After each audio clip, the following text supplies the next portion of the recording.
Bonjour à tous, petits et grands qui suivez cette catéchèse. Nous voici donc au lundi de Pâques. Nous poursuivons cette grande fête de la résurrection de Jésus. Cette fête, elle va durer 50 jours, jusqu'à la Pentecôte. C'est une fête qui est tellement importante pour nous que pendant 50 jours, nous allons vivre ce dimanche de Pâques. Nous avons parlé hier des différentes apparitions de Jésus. Tout d'abord, l'apparition aux femmes, lorsque Jésus sort victorieux du tombeau. Ensuite, nous avons parlé de l'apparition de Jésus à quelques-uns de ses disciples, deux, vraisemblablement un couple, qui repartaient tout tristes vers Emmaüs. Et puis, l'apparition aux 11 disciples, enfin pas tout à fait 11, aux 10, puisque Thomas n'était pas là. Et 8 jours après, l'apparition effectivement à tous les disciples réunis, Thomas y compris. J'avais conclu hier en disant qu'il y avait un disciple qui avait encore le cœur lourd. Pierre. Pierre, on se rappelle de la petite vidéo qu'on a vue, je crois que c'était vendredi dernier. Pierre qui avait juré qu'il ne laisserait jamais tomber Jésus. Même si tous t'abandonnent, disait-il, moi je ne t'abandonnerai jamais. S'il faut mourir avec toi, je mourrai avec toi. Et Pierre, que l'on a interrogé 3 fois et qui par 3 fois a répondu « Cet homme, je ne le connais pas ». Pierre a renié 3 fois son ami et ce reniement pèse lourd sur son cœur. Nous avons vu que cette lourdeur l'avait empêché de croire lorsqu'il est entré dans le tombeau. Jean était entré à sa suite. Il avait vu exactement la même chose que Pierre, mais Jean était reparti avec le cœur léger et joyeux. Il a compris que Jésus est ressuscité. Pierre, c'est plus difficile, c'est plus compliqué, c'est plus douloureux. Alors, il n'est pas surprenant que, quelque temps après la résurrection de Jésus, Pierre se retrouve sur le bord du lac de Galilée, à pas trop savoir quoi faire. Finalement, avec quelques-uns de ses compagnons qui sont là, il décide d'aller à la pêche. Écoutons le début du récit. Après sa résurrection, Jésus se manifeste aux disciples sur le bord du lac de Tibériade, et voici comment. Il y avait là Simon-Pierre, avec Thomas, dont le nom signifie jumeau, Nathanaël de Cana en Galilée, les fils de Zébédée, et 2 autres disciples. Pierre et quelques-uns de ses compagnons décident donc d'embarquer. Ils partent, comme c'est la coutume, de nuit pour essayer de pêcher du poisson. Seulement voilà, au petit matin, ils n'ont rien pris. Le moral est au plus bas. Jésus est ressuscité, et certes c'est une bonne nouvelle, mais finalement ils ne savent pas quoi en faire. Ils ont décidé de reprendre leur métier sans résultat. Ils sont en train de ramener les barques au bord du rivage quand quelqu'un est là sur la rive et leur fait des signes. « Les enfants, avez-vous du poisson ?» Ils répondent « Non. » « Jetez le filet à droite, vous en trouverez. » Aussitôt, Pierre et quelques-uns jettent le filet. Ils commencent à le remonter, et là, le filet est tellement plein de poissons qu'ils peinent à le remonter dans le bateau. Jean, qui est à côté de Simon-Pierre, le regarde et lui dit « Là, sur la berge, c'est le Seigneur. » Aussitôt, Pierre met un vêtement, parce qu'il était tout nu, il se jette à l'eau et il se précipite à la nage pour retrouver Jésus. On le voit encore, il a fallu que ce soit Jean. Jean dont le cœur était pur et léger.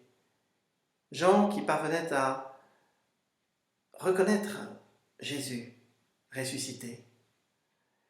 Il a fallu que ce soit Jean qui réveille d'une certaine manière Simon-Pierre. Simon n'était toujours pas capable de reconnaître Jésus. La barque revient vers le rivage. Jésus dit à ses disciples, « Apportez donc du poisson que vous avez pris. » Pierre remonte dans la barque et tire jusqu'à terre le filet plein de gros poissons. On nous dit qu'il y en avait 153. 153, dit-on, c'était le nombre de toutes les espèces de poissons qui étaient connues à l'époque de Jésus. Devant eux, il y a un feu de braise. Jésus a fait déjà cuire un peu de poisson et un peu de pain. Laissons la suite du récit nous être contée. Après avoir déjeuné, Jésus dit à Simon-Pierre, « Simon, fils de Jean, m'aimes-tu plus que ceux-ci » Pierre lui répond, « Oui, Seigneur, je t'aime, tu le sais. » Jésus lui dit, « Sois le berger de mes agneaux. » Jésus lui dit une deuxième fois, « Simon, fils de Jean, m'aimes-tu » Pierre lui répond, « Oui, Seigneur, je t'aime, tu le sais. » Jésus lui dit, « Sois le pasteur de mes brebis. » Jésus lui dit pour la troisième fois, « Simon, fils de Jean, est-ce que tu m'aimes » Pierre est triste parce que, pour la troisième fois, Jésus lui demande « Est-ce que tu m'aimes ?» Et il répond « Seigneur, tu sais tout. Tu sais bien que je t'aime. » Jésus lui dit, « Sois le berger de mes brebis. » Puis il lui dit encore, « Suis-moi. » Jésus a donc demandé 3 fois à Simon-Pierre, « Pierre, m'aimes-tu » Simon-Pierre n'est pas idiot, il sait très bien que chacune de ces questions est là pour répondre à chacun des reniements qu'il a fait. 3 fois Pierre a renié, 3 fois Jésus lui demande « Pierre, m'aimes-tu » On va s'attarder un petit peu sur ce « m'aimes-tu » si vous voulez bien. Parce que il y a dans le texte originel des choses très difficiles à traduire en français. La première question que Jésus pose à Simon-Pierre, c'est « Simon, fils de Jean, m'aimes-tu plus que ceci » Le verbe grec qui est employé est un verbe qui veut dire « Est-ce que tu m'aimes d'une manière totale, absolue » Et Simon-Pierre répond « Seigneur, tu le sais bien, je t'aime. » Mais le verbe là qui est employé veut dire « je t'aime comme un ami ». En fait, Simon-Pierre est en train de dire « Voilà, j'ai parlé trop vite. Tu sais bien que je t'aime, mais je ne peux t'aimer qu'avec mes pauvres forces. Toi, tu peux nous aimer avec la force de l'amour de Dieu, de l'amour infini de Dieu, un amour parfait. Et moi, mon amour, il n'est pas parfait. » Une deuxième fois, Jésus va lui demander « Simon, fils de Jean, m'aimes-tu » Et Jésus emploie toujours le même verbe. Est-ce que tu m'aimes à la manière dont Dieu aime? Est-ce que tu m'aimes d'une manière absolument parfaite? Et Simon-Pierre ne peut que répondre « Seigneur, tu sais bien que je t'aime, d'amitié, avec mes pauvres forces. » Et pour la troisième fois, Jésus s'adresse à Simon-Pierre. « Simon, fils de Jean, m'aimes-tu comme un ami ?» Voilà, Jésus qui s'abaisse à l'amitié, à l'amour de Pierre, qui n'exige pas de lui, qui n'exige pas de nous d'être des super pros de l'amour. Jésus qui veut simplement dire à Pierre, je n'ai pas besoin que tu fanfaronnes, que tu crois que ton amour est plus grand que tout, que tu affirmes que quoi qu'il arrive, tu ne me laisseras jamais tomber. Je n'ai pas besoin de ça. J'ai simplement besoin de ton amitié. Pierre, est-ce que tu m'aimes comme un ami aime un ami? Et Simon-Pierre répond, Seigneur, tu sais tout. Tu sais bien que je t'aime comme un ami aime un ami. Voyez, ça déjà, ces trois questions de Jésus sont trois questions extrêmement importantes. Elles nous rappellent que Jésus n'attend pas de nous que nous soyons absolument parfaits dans l'amour. Il sait que ce n'est pas possible. Le seul amour parfait, nous l'avons derrière. Voilà, c'est la croix. Nous, Jésus ne nous demande pas de monter sur la croix. Il nous demande simplement d'apprendre à l'aimer, à construire une amitié avec lui, même s'il est imparfait. Ça comble déjà son cœur. Et puis, on le voit bien, ces trois questions de Jésus sont là aussi pour affirmer 3 fois son pardon. Pour dire à Simon-Pierre, voilà, je sais que tu m'as renié 3 fois. On ne va pas se le cacher, mais 3 fois je te pardonne.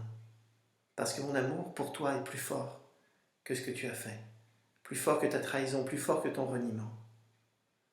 Oui, voilà la grande force de l'amour de Dieu, c'est qu'il est capable de tout aimer, de tout pardonner. Et puis, il y a encore ces 3 affirmations de Jésus. Prends soin de mon troupeau, fais paître mes brebis, occupe-toi de mes agneaux. Et ça, c'est un cadeau absolument extraordinaire.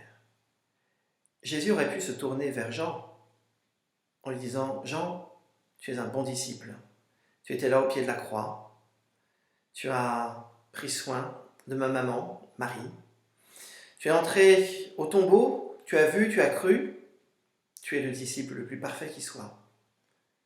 Pierre, tu n'as pas été très bon. Du coup, dorénavant, c'est Jean qui sera le chef. Et Pierre, tu seras le second ou le troisième. » Non, c'est pas ça que dit Jésus. Jésus reconfie toute son Église, tout son trésor, toute sa bonne nouvelle à Simon-Pierre. Ça, c'est absolument génial. C'est que Jésus n'attend pas de nous que nous soyons parfaits, encore une fois, que nous soyons le meilleur disciple, le champion du monde de tous les disciples de Jésus. Non. Non, il sait bien que tous, nous sommes faibles. Et donc, celui sur lequel il va construire, fonder son Église, c'est un homme qu'il a renié 3 fois. Un ami qui a dit 3 fois « Je ne connais pas cet homme ». Eh bien, c'est à cet homme-là que Jésus fait confiance pour construire l'Église. Voilà, ça c'est absolument génial. Pourquoi ? Parce que en aucun cas, l'Église n'est une société parfaite. Voilà. Ce qu'on a parfois voulu en faire, ce que parfois on nous reproche, en disant « Vous les chrétiens, vous prétendez être plus meilleurs que les autres, mais regardez ce que vous faites. » Non, on ne prétend pas être meilleur que les autres. On fait partie du groupe de celui qui a renié Jésus 3 fois. On n'est pas meilleur que les autres. On sait simplement qu'on est pardonné. Voilà notre grandeur. Nous ne prétendons pas être plus grands que les autres, être plus forts que les autres, être plus beaux intérieurement que les autres. Nous affirmons simplement que l'amour de Dieu est sans limite, que le pardon de Dieu, la miséricorde, la tendresse de Dieu n'a pas de frontières et que tout le monde peut se tourner vers lui. L'Église n'est pas une société parfaite. L'Église, c'est un groupe d'hommes pécheurs qui renient, qui tombent, qui font des fautes, mais un groupe d'hommes qui vit du pardon de Dieu et de la bonne nouvelle de ce pardon en Jésus-Christ. Voilà pourquoi est-ce que, d'une certaine manière, l'Église naît une 2e fois sur le bord du lac. Une première fois, l'Église naît sur la croix, dans le don que Jésus fait totalement de lui-même aux hommes jusqu'à mourir. Et puis une 2e fois, sur le bord du lac, où Jésus donne à Simon-Pierre cette mission de faire vivre, d'animer et de porter l'Église. Simon-Pierre, il lui faudra encore du temps pour changer. Vous savez, un homme, ça ne change pas comme ça du jour au lendemain. Lorsque je prends une comparaison pour évoquer ce qu'est la conversion, je prends l'image d'une pierre mal taillée qu'on va mettre dans une rivière. Au bout de 6 mois, elle n'a pas changé. Au bout d'1 an, elle commence à être un tout petit peu rabotée. Au bout de 50 ans, les arêtes qui étaient vives ont été rongées, poncées. La pierre commence à devenir douce. Et puis au bout d'1 siècle, c'est devenu un galet. Toute une vie humaine pour nous laisser polir et travailler par l'amour de Dieu. C'est ce que va dire Jésus avant de quitter Pierre. Il lui dit, Pierre, quand tu étais jeune, tu mettais toi-même ta ceinture et tu allais là où tu voulais. Qu'est-ce que ça veut dire? Ça veut dire que tu es un impulsif, Pierre. Tu ne te laisses guider par personne, non? Tu sais où tu veux aller, tu es têtu. Et en même temps, tu as beaucoup de générosité. Tu as envie de te donner, de t'offrir. Quand tu es jeune, tu mets toi-même ta ceinture et tu vas où tu veux. Jésus lui dit, mais quand tu seras vieux, tu étendras les bras et c'est un autre qui te mettra ta ceinture pour te conduire là où tu ne voudrais pas aller.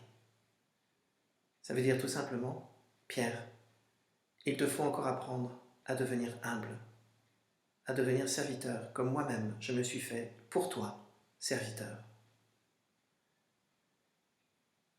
Quelques années après, une trentaine d'années après, Simon-Pierre étendra les bras sur une croix, se laissera crucifier à Rome par amour pour Jésus. Beaucoup d'aventures, entre-temps, l'attendent.